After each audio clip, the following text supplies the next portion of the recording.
우리가 신앙생활 하는 가운데 여러분, 이 말은 굉장히 중요합니다. 따라합시다. 말이 중요하다. 예, 말이 굉장히 중요해요. 신앙생활 하는 가운데에 하나님의 축복은 말을 통해서 옵니다. 말. 누구의 말? 하나님의 말. 예? 잘 기억하셔야 돼요. 신앙생활 하는 가운데에 축복은 말로 오는데, 이때 말은 하나님의 말을 통해서 올 때 축복이 와요. 그런데 우리 신앙생활에 축복만 오는 게 아니고 화를 당하는 경우가 있어요. 화를 당하는 경우에는 하나님의 말을 통해서 화를 당하는 게 아니고 사람의 말 때문에 화를 당합니다. 똑같은 말입니다. 누구의 말에 따라서 축복이고 누구의 말에 따라서 화근이냐. 하나님의 말은 축복이지만 사람의 말은 화를 당하는 데 사용할 수가 있어요. 그래서 하나님의 축복의 말씀을 통해서 역사가 되어지는 것도 하나님의 역사지만, 사람의 말을 잘해서 화를 명케 되는 것도, 이것도 하나님의 역사 안에 들어가는 거예요. 그래서 이게 너무나 중요합니다. 여러분, 하나 물어볼게요. 불평하는 거 있죠. 불평하는 것이 하나님의 소관입니까? 마귀의 소관입니까? 분명히 마귀의 소관이 맞죠. 그러면 교회 안에서 불평을 한다고 한번 가정해 볼게요. 그러면 이 불평은 누가 하는 것이냐? 하나님의 것으로 하는 것이냐? 마귀 것으로 하는 겁니다. 그런데 희한한 거는요, 불평거리를 주고받을 때에 이거는 하나님에 속한 것이 아니고 마귀에게 속한 것인데, 성도들 간에 불평에 대한 이야기를 할 때 그것이 마귀의 것임에도 불구하고 그거를 그대로 듣고 서로 나누고 이야기하고 있어요. 네? 여러분, 불평에 대한 이야기를 서로 주고받을 때에 이거는 마귀에 속한 것이기 때문에 가급적이면 불평을 하지 말아야 되고, 두 번째, 불평을 하더라도 그 불평이 사실인지 아닌지를 책임져야 됩니다. 자기가 뱉은 말에 책임을 져야 된다고요. 왜? 그거는 하나님의 것이 아니에요. 마귀의 것을 가지고 얼마든지 서로 이야기를 주고받되, 그게 만약에 진실과 사실에서 어긋난 이야기를 한다, 그러면 그 모든 화근에 대한 책임은 본인들이 다 질 생각을 하고 해야 돼요. 왜? 어차피 마귀 것을 본인이 마음대로 사용했기 때문에 그 모든 책임은 본인이 져야 돼요. 그러니까 불평에 대한 이야기를 할 때는 이게 사실인지 진실인지 전혀 거기에 대해서 구분을 짓지 않고 짚지도 않고 그냥 아무렇게나 주고받고 이야기를 했다가는 큰일 납니다. 그리고 성도들 간의 불평거리를 이야기할 때는 반드시 이게 사실인지 아닌지를 분명하게 책임을 지고 이야기를 해야 된다는 것. 왜냐하면 성경에는 이 말하기를 더디하라고 하는 이 말이 얼마나 중요하냐면, 마태복음 12장으로 가봐요. 12장 36절에 내가 너희에게 이르노니 사람이 무슨 무익한 말을 하든지 심판날에 이에 대하여 신문을 받는다. 그러니까 하나님은 말에 대하여 무익한 말을 할 때에는 그 무익한 말에 대한 모든 책임은 본인이 져야 된다라고 하나님도 말씀하고 있잖아요. 여러분, 소돔과 고모라가 멸망했지요. 소돔과 고모라가 멸망한 사건들을 성경 안에서 한번 들여다가 보세요. 소돔과 고모라가 멸망을 할 때에 멸망한 이유 중에 하나가 뭔지 아세요? 전부 다 말 때문에 저주를 받았어요. 소돔과 고모라가 멸망한 이유가 여러 가지 있는데, 그 여러 가지 이유 중에 소돔과 고모라가 멸망한 이유가 뭐냐? 말 때문에 멸망한 거예요. 말 때문에. 말로 서로 꾀하고 말로 상대방을 부추기고 말을 더디하라고 하는 그 말만 지켰더라면 소돔과 고모라가 멸망하지 않았습니다. 자, 골로새 4장 6절을 가보세요. 너희 말을 항상 은혜 가운데서, 시작, 다시 너희 말을 항상 은혜 가운데서, 시작. 자, 말을 할 때에 어떻게 하라고 했어요? 소금으로 고르게 함같이 하라. 이게 무슨 말일까요, 여러분? 이게 무슨 말씀일까요? 말을 할 때 소금으로 고르게 함과 같이 하라는 이 말이 무슨 말인 것 같아요? 에? 무슨 말인 것 같아요? 아니, 이 말은 그냥 이 말 액면 그대로 해석을 해야 돼요. 너희가 말을 할 때에 분명히 반반 나눠서 이야기했죠. 앞에는 항상 은혜의 말을 하라 그랬잖아요. 은혜의 말. 그 다음에 은혜의 말을 하더라도 반드시 그 말이 소금으로 고르게 함과 같이 하라 했잖아요. 그럼 이게 뭐예요? 소금이 무슨 역할을 하죠? 소금이 짠 역할 말고 부패하지 않고 썩지 않게 하는 거죠. 그러면 너희 말을 어떻게 하라는 거냐? 썩지 않는 말이 되게 하라. 너희의 말이 썩지 않는 말이 되게 하라. 그러면 썩는 말과 썩지 않는 말이 있다는 거야. 썩는 말과 썩지 않는 말. 그러니까 여러분, 하나님께 속한 말들은 다 살리는 말, 소망이 되게 하는 말, 하나님의 복음 자체가 우리를 영이요 생명이라 했잖아요. 그죠? 근데 그 말 외에 불평은 아까 제가 물었잖아요. 불평이 누구 것이었더니 다 마귀 것이래. 그러면 그 불평거리를 이야기하는 자체도 잘못된 거지만 그 이야기를 할 때 그게 사실과 진실인지 정확하게 팩트인지를 정확하게 본인도 책임지지 못할 말을 막 함부로 했다가는 그 말이 전부 다 썩는 말이란 말이야. 썩는 말. 그런 썩는 말들을 주고 받는 자리에서 어떻게 하나님의 축복의 은혜가 역사가 나타나는 현장과 자리가 되겠느냐 말이에요.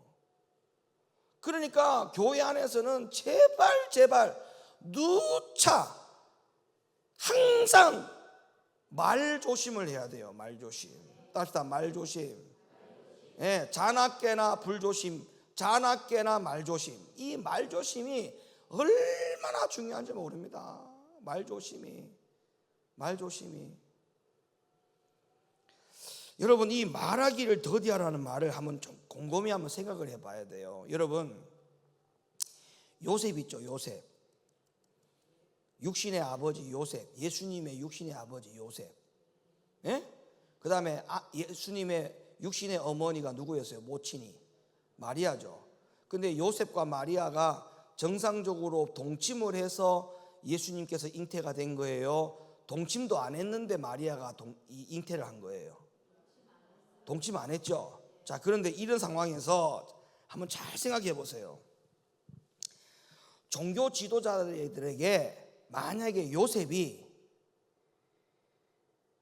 내 아내와 동침을 하지 않았는데 내 아내가 임신했다, 예수님을 가졌다, 이스라엘의 왕을 가졌다, 이런 말을 했다라면 마리아는 재판 없이 죽었어요. 재판 없이. 왜? 동침도 안 했는데 애를 가졌다면 그러면 이 마리아가 뭐 했다는 거예요? 결론적으로 다른 남자와 동침을 했다는 거잖아요. 그럼 그 당시의 율법으로는 죽임을 당해야 돼. 그러면 하나님의 역사가 어떻게 됐겠어요? 괜히 요셉의 말 한마디로 화근을 일으킨 거예요. 아니, 그렇지 않아요? 아니, 하나님의 역사가 쭉 흘러가가지고 결국 요셉과 마리아를 통해서 성령으로 잉태해가지고 지금 마리아를 통해서 예수님이 이 땅에 오셔야 되는데 요셉이 생각 없이 말을 잘못 던져가지고 그러면 결국에는 이 마리아가 자기의 아내가 다른 남자와 동침을 했다라고 하는 결론인데 율법에 의하면 극형을 줘요. 극형. 마리아는 재판 없이 죽어야 돼요. 그러면 이 예수님의 은혜의 역사, 하나님의 은혜의 역사가 어떻게 돼? 요셉의 말 한마디로 화근을 일으키게 되는 거예요. 여러분, 교회 안에 하나님의 역사가 흘러가야 되죠. 아이, 아멘 안 할 거야 진짜. 교회 안에 하나님의 역사가 흘러가야 되죠. 이 하나님의 은혜의 역사가 흘러갈 때에 만약에 한번 생각해 보세요. 요셉처럼, 요셉이 그러진 않았지만 만약에 생각 없는 요셉이 말 한마디를 잘못하면은 하나님의 은혜의 역사가 다 화근이 돼가지고 물거품이 되고 엉망진창이 될 거 아닙니까? 하나님의 사업을 무너뜨리는 일이 돼버리잖아요. 그러니까 교회 안에도 마찬가지예요. 하나님의 역사가 쭉 흘러가는데 성도들의 말 한마디 한마디가 화근을 일으키면 하나님의 역사가 끊어져요. 이 끊어진다고. 이 영적 흐름 한번 생각해 보라고요. 요셉이 말 한마디 잘못했더라가는 이거는 엄청난 화근을 불러일으키는 겁니다. 하나님의 역사가 끊어져 버리는 거예요. 이게 요셉을 통해서, 마리아를 통해서 예수님 이 땅에 태어나야 되는데 그 일이 막혀버리는 이 엄청난 사태를 요셉이 벌어지게 되는 겁니다. 근데 요셉이 보세요. 말을 안 하지요. 성령으로 잉태했다는 걸 요셉이 알았으니까 말을 안 하지요. 끝까지 참아내지요. 하나님의 역사가 흘러가도록 하기 위해서는 요셉이 입을 다물어야 돼. 입을 다물어야 된다고. 에? 입을 다물어야 하나님의 역사는 계속적으로 뭐 하는 거예요? 진행되어 가는 거예요. 따라합시다. 입을 다물자. 입을 다물어야 하나님의 은혜의 역사는 계속적으로 진행됩니다. 내가 입을 다물고 있어야 하나님의 은혜의 역사의 시간은 쭉 흘러가요. 그리고 말을 만약에 하고 싶었거든 소금같이 말을 할 것 같으면 하고 그 말이 아닐 것 같으면 입을 다물어야 돼. 지금 이 원리를 잘 아시겠어요? 이 원리를 잘 아셔야 돼요. 잠언서 10장 19절 열어봐봐요. 잠언 10장 19절. 말이 많으면 허물을 명키 어려우나 그 입술을 제어하는 자는 지혜가 있느니라. 잠언 21장 23절. 입과 혀를 지키는 자는 그 영혼을 환난에서 보존한다. 그러니까 요셉의 비유를 한번 들었잖아요. 제가 요셉의 비유. 하나님의 역사가 쭉 장애 없이 지장 없이 쭉 흘러가게 하는 것은 요셉이 입을 다물었기 때문에 그래. 응? 입을 다물어야 돼요. 특히 불평, 불만, 오해, 추측 이런 발언들, 교회에 대한 오해, 추측, 목사님에 대한 오해, 추측, 여러분 제가 누차는 이야기지만 그게 사실인과 진실인 것에 대해서 부합하고 부합해서 이야기를 하든지 그 이야기를 하더라도 성경을 가만히 보세요. 잘못은 노아가 했어요. 하체를 드러내고 잠을 잤어요. 술 먹고. 근데 저주는 누가 받았어요? 에? 자식이 받았지요. 주의 종에 대해서는 어떤 비방이란 말도 하면 안 됩니다. 에? 교회에 대해서는 어떤 불평거리를 입 밖에 꺼내서는 안 됩니다. 왜 중요하냐? 하나님의 은혜의 역사가 끊어진다니까요. 큰일 나요. 이거를 방해하는 거예요. 방해.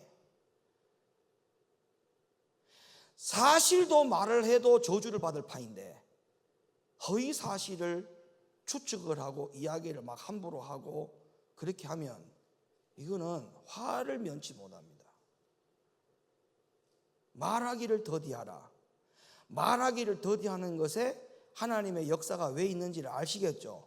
요셉의 상황이 그렇다니까요.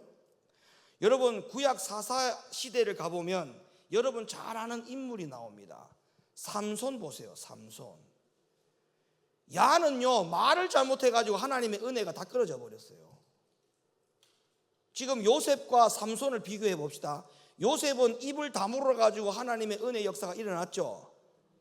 삼손은 말을 잘못해 가지고 하나님의 은혜의 역사가 싹 다 끊어져 버렸어. 하나님은 삼손에게 말할 수 없는 능력과 힘을 줬습니다. 이스라엘 나라를 위해서 하나님이 삼손을 세웠고 삼손에게 엄청난 힘을 줬어요. 근데 어떤 여자가 접근을 합니다. 이 여자 이름이 드릴라입니다. 이름도 별로 마음에 안 들어. 아주 드릴 짓을 하려고 그냥 드릴라, 들이댔단 말이야. 완전 들이대. 이 여자가 가보니까 드릴라야. 근데 삼손은 처음에는 드릴라에게 거짓말했어요, 참말했어요? 처음에 거짓말했죠. 힘이 어디서 나오냐고 하니까 막 그냥 거짓말 해버렸어. 그랬더니 아니나 다를까 이 드릴라가 도대체 당신은 나를 사랑하는 게 맞아요? 어떻게 나한테 거짓말할 수 있어요? 우리 이제 사랑이 진실이 아닌가 봐요. 이런 개수작을 부린 거지. 그러니까 이 삼손이 병신같이 그 눈물이 진실의 눈물인 줄 알고 드릴라에게 다 얘기해버리네. 하나님이 나에게 힘을 줬는데 이 힘의 원천이 어디서 왔다? 머리에 왔다. 머리카락에 왔다.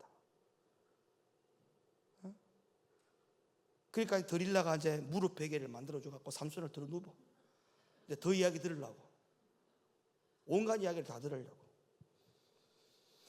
그래가지고 무릎에 딱 베개하고 있는데 삼손이 잠을 자버린 거야. 포근하게. 벌써 일 다 저질러 놓고.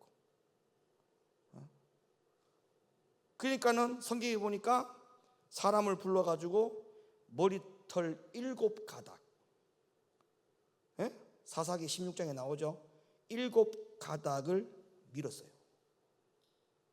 그랬더니 삼손의 힘이 어떻게 돼버렸어? 싹 빠져버렸어. 그래서 그 이후에 화근이 일어납니다. 삼손이 깨어보니 벌써 자기 앞에 군인들이 와 있고 자기를 죽이려고 하는데 일어서서 힘을 쓰려고 하니 힘이 생겨요, 안 생겨요? 이미 안 생겨. 그래서 블레셋 사람들에서 삼손의 눈알 두 개가 다 빠져버렸어. 그래가지고 삼손이 그때서야 정신을 차린 거야.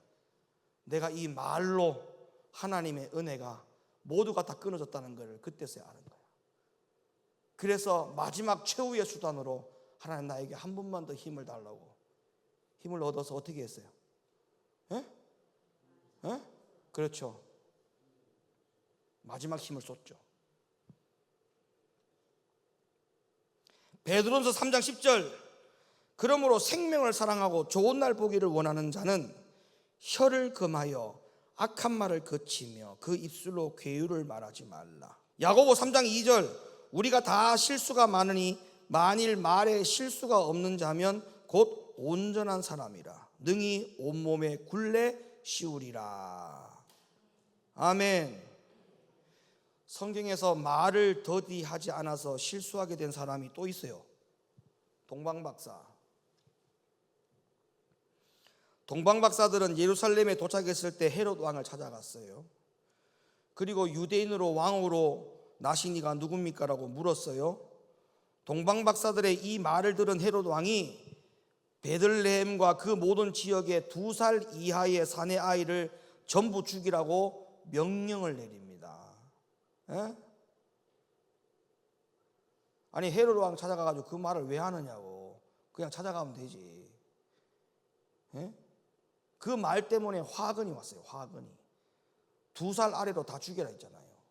그 예수님은 피신시키지 않습니까?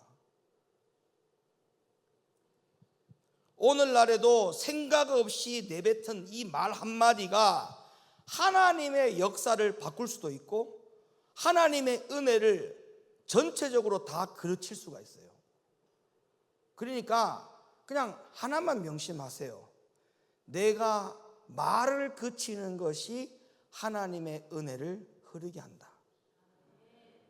그리고 말을 진짜 해야 될 말은 무슨 말이냐?